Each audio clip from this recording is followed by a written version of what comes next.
नमस्कार दोस्तों, मैं अरविंद कुमार हाजिर हूँ आज आप सभी का एक यक्ष प्रश्न पर चिंतन करने हेतु। आज मैं चौमुखी मानव परिवेश में देख रहा हूँ कि प्रत्येक व्यक्ति बस एक ही क्वेश्चन कर रहा है। वो जानना चाहता है आखिरकार ये कोरोना संक्रमण कब तक खत्म होगा। शायद आप भी इस प्रश्न की खोज कर रहे होंगे, तो मैं आपको आमंत्रित करता हूँ ऐसे प्रश्न के निजात हेतु या ऐसे प्रश्नों के उत्तर को खोजने हेतु, ताकि आप भी जनमानस तक ये सूचनाएं प्रदान करें और उनको अवगत कराएं कि कोरोना क्या है। इस प्रश्न का उत्तर ढूंढने से पहले हमें ये समझना होगा कि अभी तक वायरस जनित जितने भी रोग हैं उनकी स्थितियां क्या हैं। अगर हम उनकी स्थितियों के बारे में जान लें तो कोरोना के बारे में बहुत हद तक हम लोग जान लेंगे, पहचान लेंगे। इसके लिए सबसे पहले अगर हम देखते हैं कि अभी तक जो HIV है, पोलियो है, चेचक है, इन्फ्लुएंजा है, मीजल्स है, रेबीज़ है, हेपेटाइटिस है, मेनिंजाइटिस है, डेंगू है, ज्वर है, ट्रकोमा है जैसे वायरस जनित रोग हैं और उन पर कैसे कंट्रोल किया गया के बाद भी आज इनका स्थायित्व हमारे परिवेश में कैसा है। अगर हम इस चीज़ को समझ लें तो हम आगे चल के इस प्रश्न के उत्तर को समझने के लिए तैयार हो पाएंगे। आप लोग ये जानते हैं कि कोरोना कोई नया वायरस नहीं है। भारत के परिवेश में ये काफ़ी समय से मौजूद पाया गया। हाँ, यद्यपि ये जो कोविड-19 जो कंसेप्ट आया है ये नया है। अगर हम कॉमन कोल्ड के बारे में थोड़ा बहुत सुना होगा कहीं पर हमने या पढ़ा होगा तो कोरोना को बड़ी आसानी से समझ जाएंगे। एक्चुअल में कॉमन कोल्ड एक सीजनेबल वायरस है, इन्फेक्शन है जो राइनो वायरस से फैलता है। जो कॉमन कोल्ड है, राइनो वायरस से 75% भारतीय परिवेश में राइनो वायरस से कॉमन कोल्ड इन्फेक्शन होता है, जिसके सिम्टम सेम कोरोना से मिलते जुलते हैं। शेष 25% जो इन्फेक्शन होता है वो कोरोना वायरस से ही होता है। यद्यपि ये जो 25% कोरोना वायरस अभी तक इन्फेक्शन कर रहा था, ये एक नॉर्मल कोरोना वायरस था जो हमें हल्का सा जुखाम या फीवर या गले में खराश जैसी समस्या प्रतीत होती थी, जिसकी सिम्टोमेटिक ट्रीटमेंट लेने पर कंट्रोल हो जाता था और 2 से 5-6 दिन के आसपास ये ऑटोमेटिक ये कंट्रोल हो जाता था। मगर अब सवाल ये होता है कि जब चीज़ कोई शक्तिशाली रूप में उभरती है तो उसके प्रभाव भी शक्तिशाली होते हैं। वही कोरोना वायरस जो 25% हमें प्रभावित कर रहा था, उसी का म्यूटेंट जो वर्जन है वो कोविड-19 के रूप में सामने आया है। अब ये कोविड-19 इतना शक्तिशाली उभर के आया है कि इसकी जो स्प्रेड है, प्रसार है, वो बहुत तीव्रता से है। इसका मतलब ये हो गया जा करके कि जब तीव्रता है और वो तीव्रता कंट्रोल करने का कोई तरीका अभी तक ईजाद नहीं हुआ। क्या कॉमन कोल्ड का कोई तरीका ईजाद हुआ? नहीं हुआ। जब हुआ तो सिम्टोमेटिक ट्रीटमेंट दिया, कवर हो गया। इसी तरीके से कोरोना वायरस है, जब तक इसका सिम्टोमेटिक ट्रीटमेंट नहीं उपलब्ध होगा, जब तक कोरोना के लिए पर्टिकुलर ट्रीटमेंट नहीं मिल पाएगा या वैक्सीनेशन नहीं कर पाएंगे, तब तक हम इसको नहीं रोक पाएंगे। साफ समझ लीजिए। और ये भी जानते हैं आप कि वायरस मरता नहीं है। वायरस को जब भी होस्ट सेल मिलेगी वो द्विगुणित होगा, वो प्रजनन करेगा, अपनी संख्या बढ़ाएगा और नए होस्ट की तलाश शुरू कर देगा। जो अभी तक प्रत्येक देश में हुआ है कि पहला जो उपचार है वो उपचार है लॉकडाउन, यानी कि हम उसके प्रसार को रोक सकते हैं मैन टू मैन नेटवर्क को तोड़ना, लॉकडाउन। अब सवाल होता है, क्या लॉकडाउन कोरोना के संक्रमण का निजात पूर्णतः संभव है?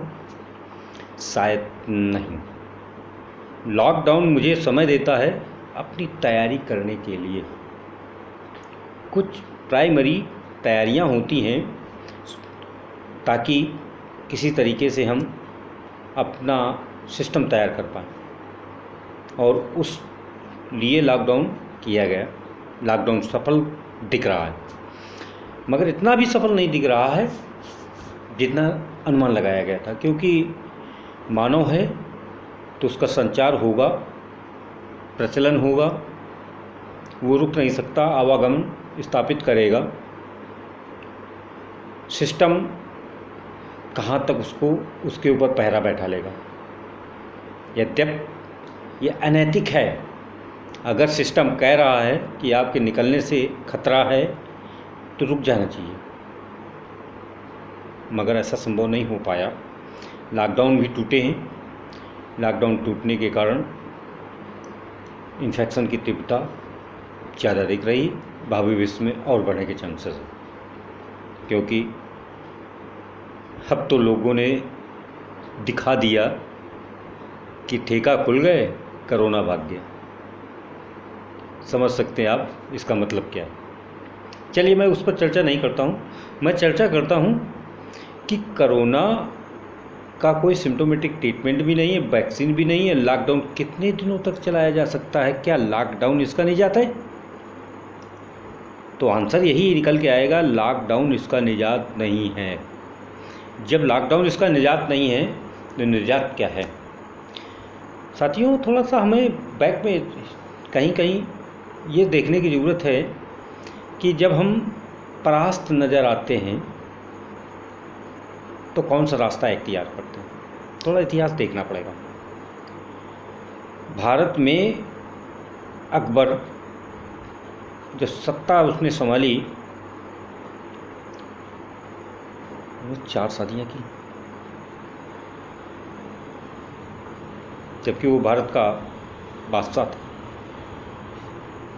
भारत का बादशाह था, फिर भी उसने हर धर्म को स्वीकार करने की कोशिश की। बहुत कुछ ऐसे काम किए जो उसके धर्म और पद के विरुद्ध थे। अब आप कहेंगे ये वायरस की कहानी में अकबर कहाँ से आ गया? नहीं आना चाहिए, मगर समझना पड़ेगा हमें इतिहास में जाके। चाहे हमें 1126 ईस्वी में प्लेग की समस्या से जूझने में समझना हो, या भारत में HIV आने के बाद की समस्या से समझना पड़े, हमें कहीं ना कहीं इतिहास से जोड़ करके समझना होगा, क्योंकि रास्ता निकलता है। अकबर इसलिए रख रहा हूँ कि आप चाहे जितने शक्तिशाली क्यों ना हों, मगर अगर आपने समझौते नहीं किए तो तोड़ दिए जाओगे। यहाँ भी इसी तरीके से कंसेप्ट है कि हमारे पास वैक्सीन है नहीं, दवाइयाँ हैं नहीं, अभी खोजी नहीं जा सकी, तो फिर रास्ता क्या है? रास्ता है वर्तमान में, रास्ता यही है कि लॉकडाउन से जीविका चलने वाली नहीं है। आर्थिक तंगी की स्थितियाँ आ चुकी हैं, सरकार के खजाने खाली हो गए, ऐसी स्थितियां हैं। तो इसका निजात भी हमें सभी को मिलकर के ढूंढना होगा, चलना होगा। साथियों, मेरा कहने का तात्पर्य ये है कि हमको कोरोना के साथ मित्रता स्थापित करनी पड़ेगी, और जब हम मित्रता किसी शत्रु से करते हैं तो परिणाम क्या आते हैं ये भी मालूम है सभी को। शत्रु से मित्रता इसलिए स्थापित करनी पड़ेगी क्योंकि हम उससे भिड़ नहीं सकते, इसलिए हैप्चुअल बनना पड़ेगा। हमें धीरे धीरे उसका हैप्चुअल बनना पड़ेगा, क्योंकि रास्ता नहीं कोई, और फिलहाल अभी 2 साल कोई रास्ता नहीं। साथियों, अगर हम घर में बैठे बैठे जीविका चला लें तो रास्ता है कि हम बाहरी परिवेश को टच नहीं करेंगे, मगर इससे जीविका कितने समय तक चला सकते हैं, इसलिए ये संभव नहीं है कि लॉकडाउन से कंट्रोल कर लिया जाए। साथियों, हमें ध्यान देना होगा कि हमारे जो व्यवसाय हैं उन व्यवसायों के तरीकों में परिवर्तन करना होगा। हमारी जो आवश्यकताएं हैं उन आवश्यकताओं में परिवर्तन करना होगा। हमारा जो मानवीय व्यवहार है उस व्यवहार में परिवर्तन करना होगा। मानवीय व्यवहार में परिवर्तन कैसा है? जो हम बड़े बड़े सामाजिक आयोजन करते हैं, बड़े बड़े मेलों का आयोजन करते हैं, बड़े बड़े धार्मिक स्थलों में भीड़ भाड़ एकत्रित करते हैं, तो ये जहाँ जहाँ पर हम लोग भीड़ एकत्रित करते हैं किसी उद्देश्य के लिए, वहाँ पर ब्रेक डाउन करना पड़ेगा, ना कि लॉकडाउन, ब्रेक डाउन। बाजार व्यवस्था पर नए तरीके ढूंढने होंगे।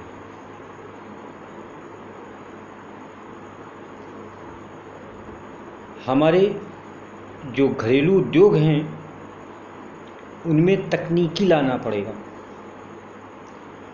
जो हमारे जातीय व्यवसाय हैं उनके तरीके बदलने होंगे। जो औद्योगिक प्रोडक्शन केंद्र हैं वहाँ सिस्टम बदलना पड़ेगा। औद्योगिक केंद्र नहीं बंद किया जा सकता, फैक्ट्रियाँ नहीं बंद की जा सकती हैं। वहाँ कार्य कराने का जो सिस्टम है उस सिस्टम को बदलना होगा, क्योंकि ये वायरस अगर रुकेगा तो आपके सिस्टम से रुकेगा। आपने अगर सिस्टम अपना पुराना वाला बनाए रखा तो ये रौन डालेगा, इसको कोई रोक नहीं सकता। दुनिया की कोई भी शक्ति रोक नहीं सकती। इसको अगर मात दिलानी है तो हमें अपने तकनीक, तरीकों,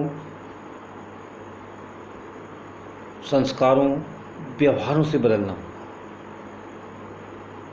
और एक दिन ये हमारा मित्र बन जाए। हमें जो समय हम अपनी ज़िंदगी की भाग दौड़ में लगा रहे थे उसका कुछ पल अपने व्यक्तिगत शरीर के लिए अगर लगाना चालू कर देंगे, अपनी इम्यूनिटी पावर को मजबूत कर लेंगे, तो ये क्या जाने कितने कोरोना आए चले गए। आप लोगों ने देखा कि HIV जिसको टच कर लेता है इसके लिए ले आओ जितनी वैक्सीन लानी है तुम्हें, जो भी सिम्टोमेटिक ले आना ले आओ। कोई से दुनिया का कोई भी वैज्ञानिक, कोई भी तांत्रिक, कोई भी शक्ति बचा नहीं सकता। कैंसर अगर हो गया तो कोई भी बचा नहीं सकता। इसी तरीके से ये वायरस जनित बीमारियां हैं। इन वायरस जनित बीमारियों में काफ़ी समय लगता है सिम्टोमेटिक ट्रीटमेंट या वैक्सीन लाने में। बहुत बड़ी प्रक्रिया है और उस प्रक्रिया कि अगर इंतज़ार में हम यूं ही पड़े रहेंगे तो वायरस से मरें या न मरें, बेरोजगारी के पांव तले हम रौंद दिए जाएंगे। हमारी आर्थिक रीढ़ टूट चुकी है। अगर मैंने तुरंत इस पर एक्शन नहीं लिया तो हमको कोई उधार भी नहीं देगा। इसलिए बहुत हो गया लॉकडाउन। अब आप फिजिकल डिस्टेंस को बरकरार रखते हुए, जैसे ही सरकार आपको अनुमति दे कि लॉकडाउन ओपन किया जाता है, तो आप कसम खा के निकलिएगा कि लॉकडाउन ओपन नहीं हुआ है, हमको घर से निकलने की अनुमति दी गई है। इस अनुमति में हमें फिजिकल डिस्टेंस मेंटेन रखना है, ना कि सोशल कंसेप्ट ही गलत है इस बीमारी के लिए, क्योंकि फिजिकल डिस्टेंस यानी कि man to man touch body, man to man जो टचिंग सिस्टम है उसका वॉरियर बनना, वो चाहे कुर्सी पर बैठने से हो या टेबल पर खाना खाने से हो या किसी व्यक्ति का आभार प्रकट करना हो या किसी व्यक्ति का धन्यवाद अदा करना हो, हमें फिजिकल टच मेंटेन रखनी, दूरी बरकरार रखनी, चाहे छोटा हो या बड़ा हो। यहाँ पर संस्कार जो प्रक्रिया है उसे रोकना पड़ेगा, फिलहाल अभी रोकना पड़ेगा, क्योंकि इस वायरस का मरीज 15 दिन तक समझा नहीं जा सकता जब तक उसकी जांच नहीं होती। भारत जैसे परिवेश में अब जो भी कोरोना के पॉजिटिव पेशेंट निकल रहे हैं वो स्वस्थ हैष्ट पुष्ट दिखाई देते हैं, उनको कोई तकलीफ नहीं महसूस होती, कोई पहचान नहीं है कि ये कौन कोरोना पॉजिटिव है कौन निगेटिव। इसलिए हमें कोरोना के भय से भयभीत रहते हुए अपने व्यवसाय को संचालित करना होगा, व्यवसाय के तरीकों में परिवर्तन करना होगा, फिजिकल मेंटेन बनाए रखना पड़ेगा, सरकारी नियमों का पालन करना पड़ेगा, सांस्कृतिक और धार्मिक विषयों पर खास करके अगर किसी बेटे या बेटी की शादी हो रही है तो इसका मतलब ये नहीं कि एक बहुत बड़े जलसा को एक साथ ला के खड़ा कर दिया। अगर एक साल ऐसे प्रोग्राम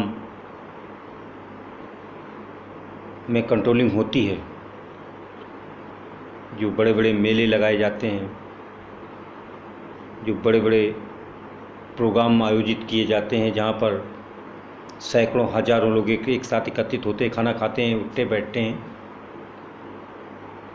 इसको प्रतिबंधित रखना पड़ेगा। इसे यहाँ पर रुकावट खड़ा करना पड़ेगा, वरना कम्युनिटी स्प्रेड होना प्रारंभ होगी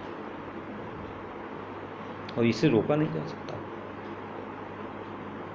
ये लगता है कि प्रत्येक व्यक्ति तक पहुँचेगा, जो भी बाहर रहेगा उस तक पहुंचेगा। और आप घर में कितने सालों तक कैद रह सकते हैं? नहीं ना। तो बस आपको अपनी जीविकोपार्जन हेतु अपने व्यवसाय पर ध्यान देना होगा। वो तरीके ईजाद करने होंगे खुद के, जिससे कि जो चैन सिस्टम है उसके बैरियर बन जाए। और सिर्फ 6 मंथ इस चैन सिस्टम से हट के आप अपने समस्त प्रक्रियाओं को संचालित करेंगे तो ये कोरोना वायरस आपसे मित्रता कर लेगा। आपका इम्यून सिस्टम मजबूत हो जाएगा। आप प्रतिरोध क्षमता कोरोना के प्रति खड़ा कर लेंगे, क्योंकि आपने देखा होगा